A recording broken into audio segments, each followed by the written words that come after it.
Cour suprême décide de se pencher ce jeudi sur le recours de Barthélémy Dias. En tout cas, donc les regards sont tournés vers l'issue judiciaire qui pourrait déterminer l'avenir politique de la capitale sénégalaise. Donc on a moom ki nga xam ne moo di Barth Ndiaye di koy jëlee si boobu de poste suite à condamnation définitive bi nga xam ne itam noté nañ ko si mbiru Ndiaga Diouf mu daal di koy fàtt.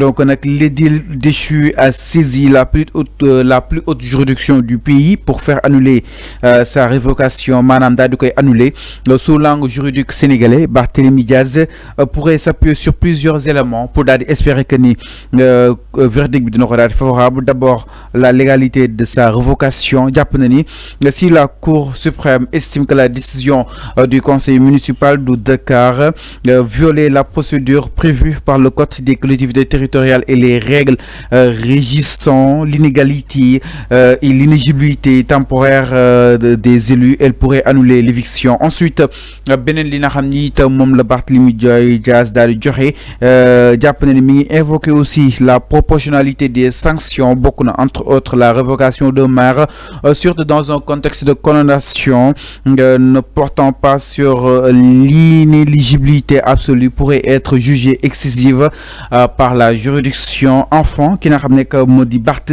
nga ñëw na si le respect du droit de défense et la présomption d'innocence dans les procédures internes de la mairie pourrait constituer un angle supplémentaire pour contester la décision. Entre autres li nga xam ni itam moo di ay raisons yoo xam ni Barth ñëw na si jàpp na ni lii nag si sukkur bi daal di sukkandiku amaan na ni dina ko daal di jox dëgg daal di koy rétablir exactement dans ses fonctions de maire foofu sa na ko mairie bu Dakar. Alors enfin bokk na si raisons yi nga xam ni itam Barth annoncé na ko mooy li nga xam ne que moo di le respect du droit de défense et la présomption d'innocence dans les procédures internes.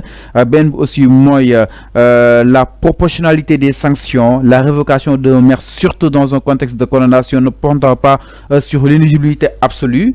benn bi aussi mooy si la Cour estime que la décision municipale violait la procédure prévue par le code des collectivités territoriales, loolu Barth war na daal di mën a delluwaat li nga xam ne que moo di place am. Alors est-ce que ces raisons évoquées par Barth peuvent tenir exactement route pour daal di koy war a mën a yóbbuwaat si mairie bi. est-ce que xam nga Barthélémy Dias fu mu nekk jamono bii nii. muy États-Unis def tournéem. sama xarit bi Barthélémy Dias. Alors maa ngi nuyu téléspectateurs yi di nuyu Amé Diallo nuyu Samba Si Diao, merci, bonjour à vous aussi. Sonko Aliou sama Sonko Aliou maa ngi lay nuyu bu baax a baax di la jaajëfal. Alors su ma ñëwee ci le cas de Barthélémy Dias Fallou c'est bien hein? Il continue d'espérer ni que moom mën naa récupérer la mairie de Dakar.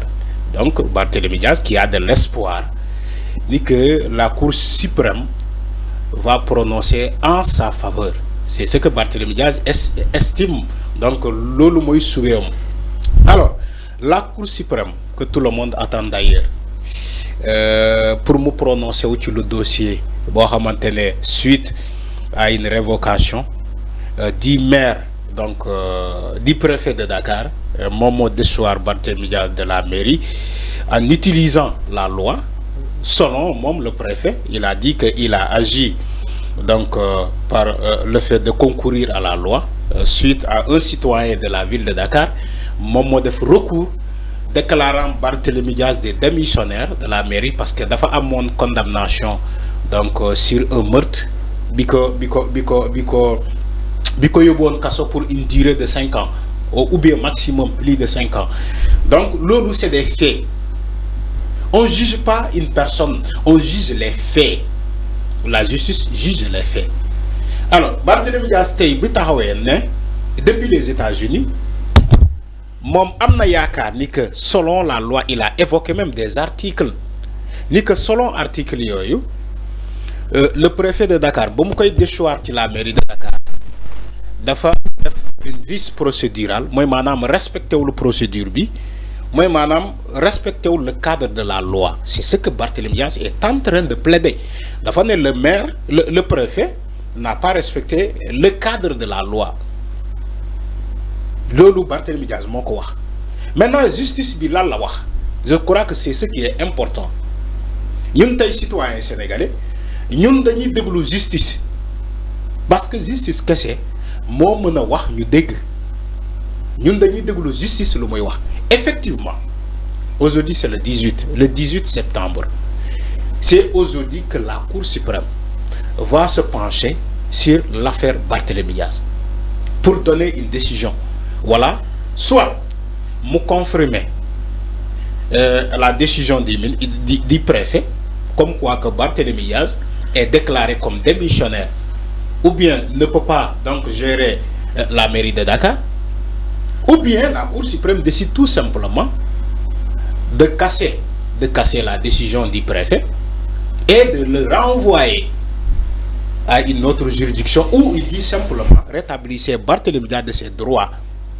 Donc voilà les décisions de la Cour suprême. Alors en ce qui concerne délibérer aujourd'hui. En ce qui concerne le rétablissement imminent exactement de ces droits Arfan, comment comprenez ces trois raisons? Il y a avancé tout à l'heure entre autres si présomption d'innocence, il y a aussi si le préfet viole les procédures exactement. La Cour n'a qu'à lui remettre exactement dans ses fonctions entre autres. Je ne comprends pas la présomption d'innocence de Barthélémy Diaz.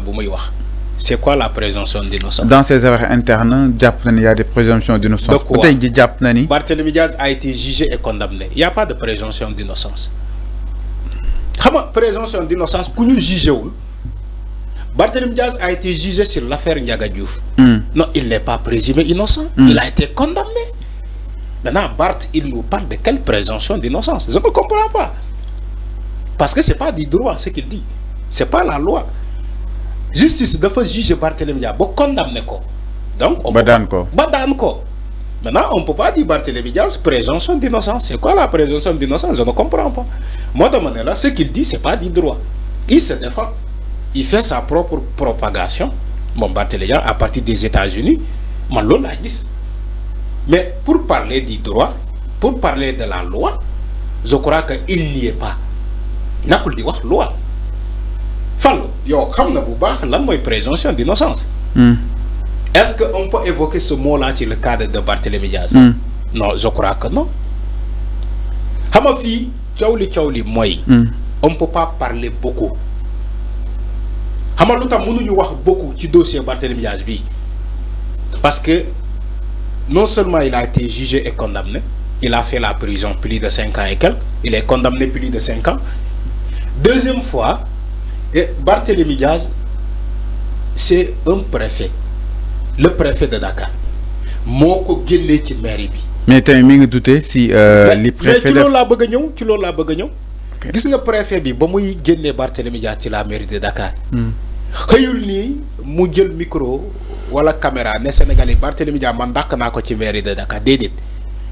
Dafa am ben citoyen sénégalais bu tuddu Bayna Gueye mom mo def un recours suite à la condamnation de Barthélémy Diaz pour déclarer Barthélémy Diaz incompétent de gérer la mairie de Dakar ou bien démissionnaire suite à la loi. Le l'a déclaré. Le préfet aussi mon modem Tchambar ba gis ni carrément effectivement loi bi moko wax qui la joxe notification bi à Barthélémy Diaz ni comme quoi que tu es dessus de la mairie de Dakar suite à l'article tel et tel autre. Là, on parle du droit. Et on reste dans le cadre du droit. On reste dans le cadre du droit. Maintenant, l'affaire de Barthélémy, c'est la Cour suprême qui va se prononcer. Et on ne sait pas encore ce que la Cour va dire. La Cour va se pencher sur cette affaire. Un délibéré. Mais Bart, est-ce que l'homme dirait enfin? Non, Barthélémy Diaz, il est en train de se défendre. Mais ce n'est pas la loi. Mais si l'homme dirait, c'est des raisons. Non, il n'y a pas de raison. Non, il n'y a pas de raison. C'est la Cour suprême qui va donner les raisons. Comme le préfet l'a fait. Mon Barthélémy Diaz, bonne raison là. Le fait de faire le recours au niveau de la Cour suprême. C'est ça la raison. Parce que la loi, Barthélémy Diaz, tu as le droit de faire un recours. C'est ça la raison, c'est ça la logique. Barthélémy a respecté la logique en faisant le recours. Maintenant, ce qu'il parle là, en dehors du recours, c'est pas la raison. C'est pas la raison. C'est pas lui le juge.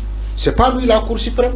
Si Barthélémy Diaz a des choses ou bien des informations que les Sénégalais ne savent pas, il doit communiquer ces informations à ses avocats. Je crois qu'il a des avocats. Donc, il va traiter ce dossier avec ses avocats. Je crois que c'est ça. Mais la raison, c'est la Cour suprême Mokoyon. Parce que, une fois prononcé sur cette affaire, la Cour suprême, les Sénégalais, tout le monde, les institutions, tout le monde, on applique. On applique. Avec la tournure des choses, jàpp nga ni Cour suprême dina ko jox dëgg wala déet? Non, c'est pas à moi de dire que Cour suprême dina ko jox dëgg wala du ko jox dëgg. Moi, je suis pas dans les secrets de Dieu, Fallou, pour savoir ce que la Cour suprême va dire dans ce dossier. Je suis désolé de le dire. Je ne peux pas, à la place de la Cour suprême, me juger, m'attaquer dossier bobo. Alors, attends, c'est clair, non, par rapport à li nga xam ne moo di li ñuy xaar si Cour suprême des na ko daal di xaarani dans l'affaire ki nga xam ne moo di justement Barth. Alors, li itam du côté